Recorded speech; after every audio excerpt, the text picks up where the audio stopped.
దాచుకోవాలి, తెలంగాణను మొత్తం దిగమింగాలన్న ఆలోచన ఇవాళ కుటుంబానికి పట్టింది. వాళ్ళు ఊహించలే కాంగ్రెస్ పార్టీ కార్యకర్తలు బండకేసి కొడతారని. ఇవాళ ఇంకా షాక్లో నుంచి తేలుకోలే.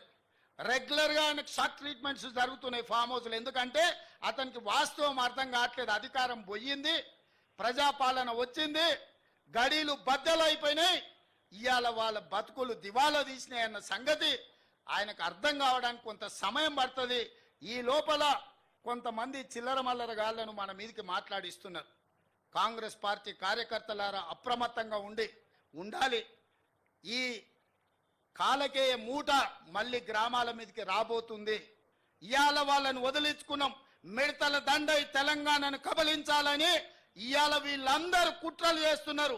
ఈ మిడతల దండును పొలిమేరలు దాటే వరకు తరమాల్చిన బాధ్యత మీ. Interesting videos